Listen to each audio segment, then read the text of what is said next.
paper industry and the wood products industry.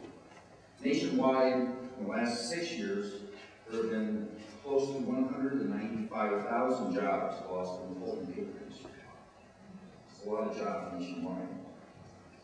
In the last 6 years, there have been over 300 U.S. pulp, paper, and converting mills. Converting mills are the ones that take the paper and turn it into copy paper or whatever. Well, in the last 6 years, over 300 mills in the United States have closed. During that same time, nearly 300 pulp, paper, or converting mills have opened in China.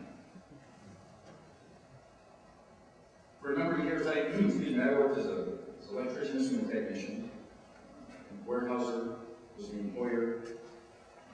In 2004, the mill I worked at, warehouser closed the mill. And the reason that they stated, and it was in the paper, and it's usually a canned message they always put out there, was that the mill could no longer compete in the world market. Even though their paper machines are massive, they're huge, and they're multi-million-dollar machines. There were two paper machines in the facility I worked at. One of them had been completely rebuilt with state-of-the-art control systems. The other one was just starting to be rebuilt. Again, keep in mind they closed because they could not compete in the world market. Those two machines were completely dismantled, everything taken. There were over 255 containers shipped to China, and that mill is now operating in China and is competing on the world market. Why can that happen? There's only 3 reasons I know of. It's because of very cheap labor. Chinese pulp and paper workers average about 70 cents an hour. No pension benefits, no medical benefits. The other reason is environmental regulations. They don't have very many. In fact, the facility where I was at, the paper machine was bought effluent treatment, in other words, wastewater treatment.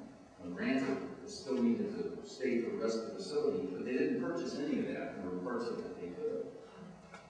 And the other reason is unfair trade policies that are adopted and passed by our politicians.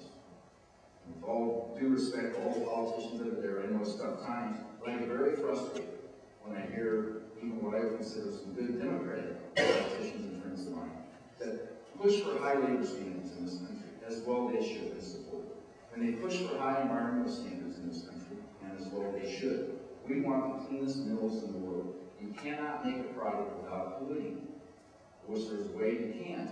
We want to hold those standards. We want our forests managed the best we can. And they get very frustrated when we have good politicians that will make it those type of strong agreements, and then turn around and say, China, you can come into the World Trade Organization and you don't have to follow any of those. And let's go make a lot of money for a handful of people. It's hypocrisy to the highest level as far as I'm concerned.